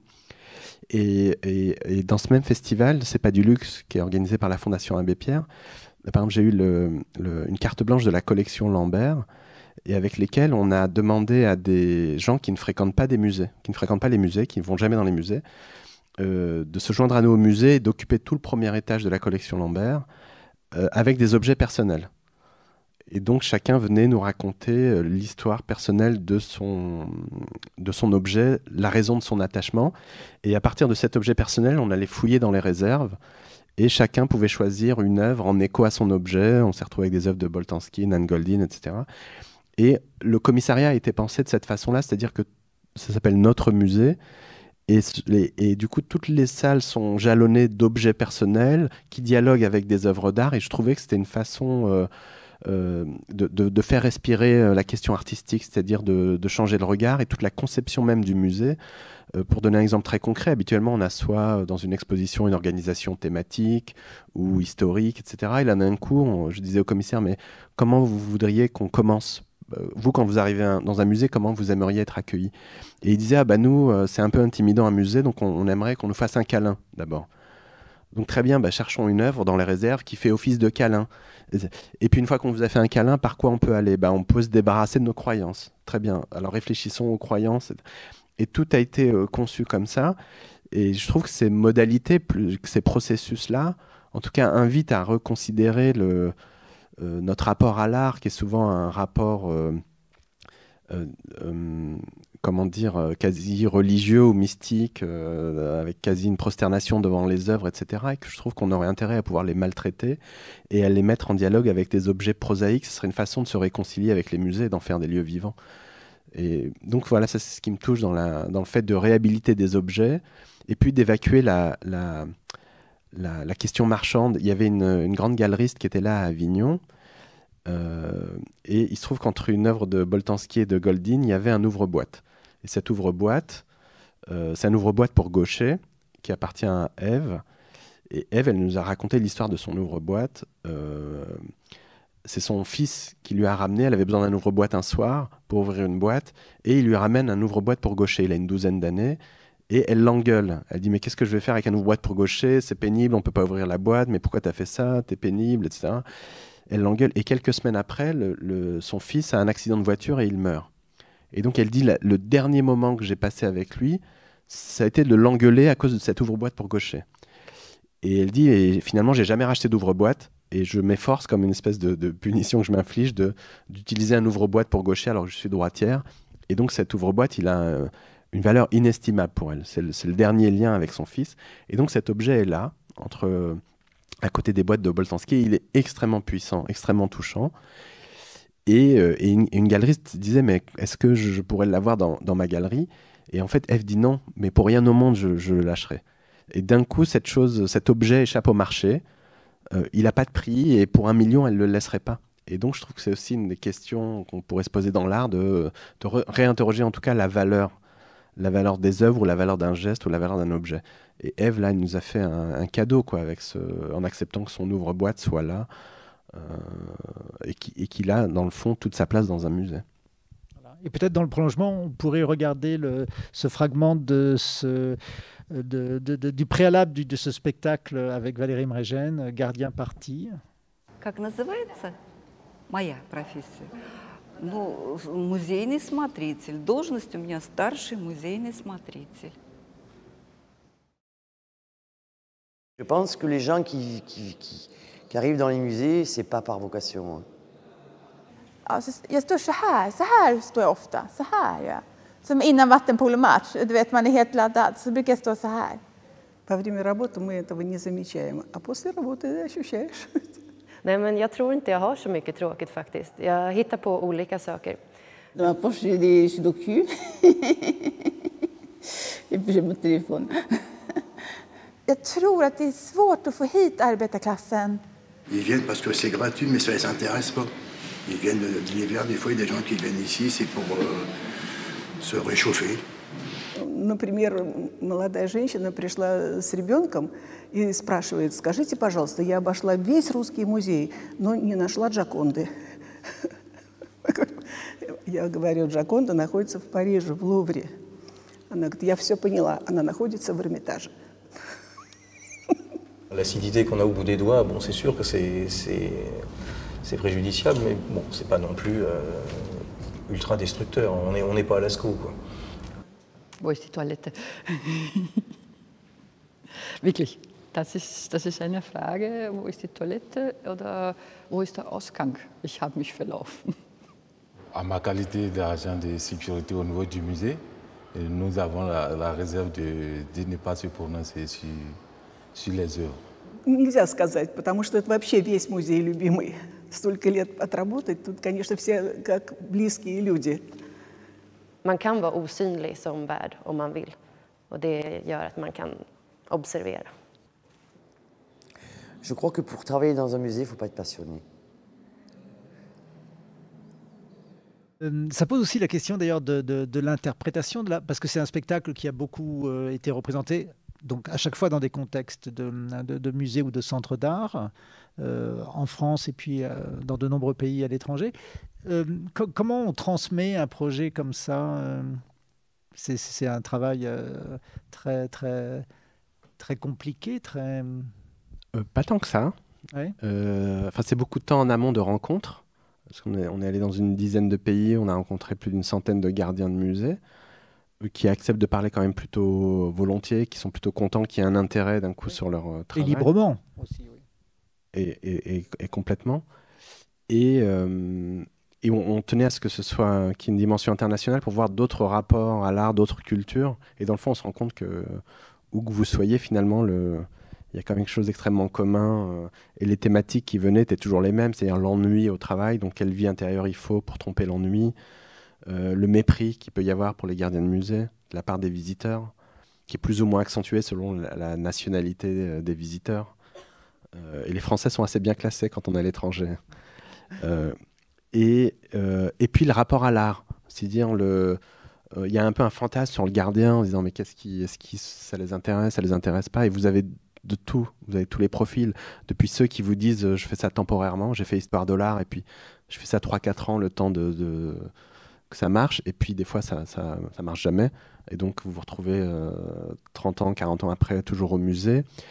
Parfois vous le subissez, parfois c'est un vrai plaisir, vous êtes investi, et puis arrive la question de la privatisation. Parfois vous êtes investi dans le musée, parfois vous êtes dans une boîte privée et vous êtes au musée le mardi, à Monoprix le jeudi, et que c'est l'enfer. Et puis il y a des conditions de travail, c'est-à-dire qu'on est dans des lieux qui mettent en avant l'émancipation, des valeurs d'égalité, etc. Et puis il y a une maltraitance terrible dans le secteur culturel, des gens qui travaillent à valoriser les œuvres, etc. Donc on a tout un creuset de questionnement autour de l'art qu'on retrouve un peu dans tous les pays. Et du coup, on a plutôt essayé de proposer une variété, une diversité en tout cas de profils de gardiens, et d'obliger les gens à s'arrêter pendant 1 heure. Ça ne se joue que dans les musées, s'arrêter pendant 1 heure et d'écouter ce qu'ont à raconter les gardiens, et d'avoir leur version, leur histoire de l'art à eux. Et après, c'est juste un travail un peu ludique de traduction, mais qui se fait bien. Cette question d'interprétation, on va la voir aussi dans le dernier fragment, qui est donc un extrait de ce film qui s'appelle Les Adversaires, qui a été présenté d'ailleurs ce printemps à la Fondation Pernod Ricard dans cet auditorium. On va regarder, puis tu vas nous en parler. Tu nous en as parlé d'ailleurs un tout petit peu avant, je crois. C'est un privilège d'être votre candidate, de porter vos couleurs, même si désormais c'est au peuple de France que je dois me donner. Depuis 2 mois, je suis en campagne, du nord au sud, de l'est à l'ouest. Je traverse le plus beau pays du monde, la France. Je l'aime corps et âme. Plus je la partage, plus je la parcours, plus je l'étreins, plus elle m'émerveille. Et plus je sens monter en moi une impatience, celle de voir notre nation retrouver cette force qui appartient aux nations gagnantes. Cette force, je l'ai en moi. Vous dites que la politique est un don de soi. est-ce que c'est un don jusqu'à donner sa vie? Mon père me disait toujours, ceux qui vaut la peine de vivre auront la peine de mourir. C'est-à-dire que si tu aimes profondément ta famille, si tu aimes ceux qui t'ont fait confiance, si tu considères qu'ils sont en péril, et si tu peux faire quelque chose, eh bien, ceux qui vaut la peine de vivre auront la peine de mourir. Vous étiez prêt à mourir? Ah oui, oui. Pour le maintien de cette usine? Ah oui, j'étais prêt à mourir. Et au fond de moi-même, j'avais cette espèce de sentiment joyeux qui ont toujours animé mes combats. Ouais, je ne mourrai pas. Vous en avez gardé des séquelles physiques de cette grève de la faim? J'ai eu l'intestin grêle. C'est bien le seul auquel je pensais. Qui s'est desséché. Être français, c'est être audacieux. Audacieux comme nous l'avons toujours été au sein de notre mouvement. Parce que, croyez-moi, il en faut de l'audace pour fonder un parti politique qui se bat pour des êtres qui ne pourront jamais voter pour lui. De l'audace encore pour se présenter à des élections sans argent, sans notoriété, sans appui médiatique. De l'audace toujours pour vous faire l'annonce que je m'apprête à vous faire. Il y a quelques semaines, les membres du Parti animaliste m'ont désigné pour porter la cause animale lors de la prochaine élection présidentielle. Au cours de votre mandat, Monsieur le Président, vous savez que certains de vos propos ont pu tendre parfois votre relation... Je crois que c'est arrivé. Avec les Français. On va réécouter certains de vos propos ensemble. Évidemment, les contextes sont très différents sur des moments qui n'ont rien à voir les uns avec les autres, mais qui interrogent sur votre style et votre rapport aux citoyens. Écoutez.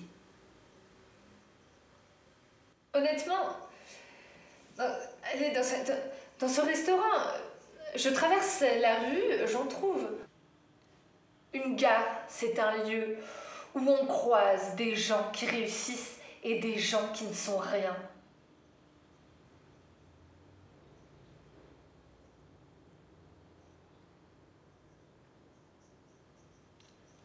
Je traverse la rue, je vous en trouve. Il y a simplement des gens qui sont prêts à travailler.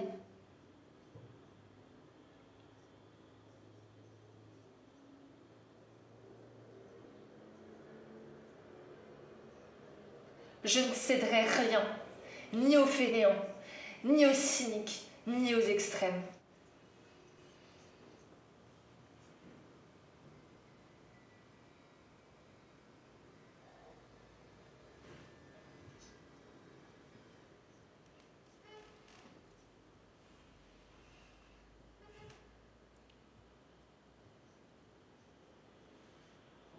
On met un pognon de dingue dans des minima sociaux et les gens sont quand même pauvres.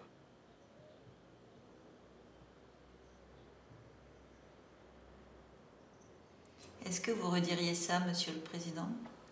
Certainement pas. Donc c'était un intense travail en temps réel durant ces 2 mois liés aux élections présidentielles dernières, donc à la fois de consultation, et puis de réinterprétation, de travail, de collecte, de choix aussi. Oui. De montage, en fait. En fait, je regardais tout. Ensuite, je montais les choses. Ensuite, on faisait les ateliers pour tourner. Et après, à nouveau, un travail de montage, oui. Parce qu'on a fait vraiment beaucoup de matériaux, quoi. Finalement, je me suis retrouvée avec toute la campagne. Et parce que j'avais envie aussi qu'on soit tous dans cette espèce d'énergie bizarre de suivre et de recevoir un peu le scénario tous les jours, quoi. Et donc de faire beaucoup d'ateliers. Et finalement, j'ai quand même réduit à chaque fois un peu la forme jusqu'à avoir un film de 1 heure, je crois. D'accord. Et donc aussi la question, par exemple, notamment du casting, on imagine a dû... Et le casting, c'est le casting, j'ai pris tout le monde. En En fait, souvent, le casting, il n'y en a pas vraiment. Enfin, en fait, c'est les gens qui arrivent à rester. Quand je raconte le projet, je les remercie déjà beaucoup. C'est-à-dire que les gens qui signent pour être quelqu'un d'autre, pour être une fausse famille sans durée limite, et ceux qui sont d'accord pour rejouer la campagne en temps réel et qui viennent comme ça, c'est magnifique. Je les remercie. Et tout le monde... Enfin, après, il y avait certains qui étaient vraiment mauvais au truc de... Enfin, qui étaient moins forts que les autres au truc d'oreillette. Et eux, je les ai mis en abstentionnistes. Ils posaient juste une question ou deux. Voilà. Ah oui, oui, d'accord. Ouais. Mais sinon, tout le monde est pris. Hein. Tout le monde est bienvenu. La question du casting, elle se pose parfois ou différemment ou... C'est comme Pauline. Moi, je déteste les castings. Je déteste... D'ailleurs, j'organise pas d'audition. Là, par exemple, pour la pièce sur le Racing Club de Lens, on est 58 sur scène, et on est 58 juste parce que j'ai voulu virer personne. Et que Yvette, elle dit, moi, je veux bien venir à la pièce, mais je viens avec ma famille, on est 13. Je dis, venez. Et je voulais pas, c'est-à-dire dans un territoire qui est déjà relégué, des gens qui sont déjà exclus des cercles culturels, moi, venir là-dedans et faire une sélection en disant, produire de l'exclusion de gens qui sont déjà exclus de la plupart des cercles. Et donc, je disais non, c'est un travail inclusif et venez. Et pareil pour les enfants je leur disais juste à la fin, mais tu voudrais bien raconter ton histoire devant un public? Et ils disaient oui, ils étaient pris. Et après, il fallait que les parents acceptent. Mais, Après, par exemple, pour la dispute, se pose le problème de la circulation, des tournées. Ça va, c'est juste de la logistique, mais... c'est une petite logistique, c'est-à-dire qu'on embauche un enseignant qui fait les tournées avec nous, qui fait la classe la journée, pendant que les enfants sont en tournée, voyagent, etc. Mais ça se fait là pour les supporters de Lens, les gens posent des congés sans solde, puisque la plupart du temps je travaille avec des non-professionnels, et donc effectivement c'est une petite organisation, mais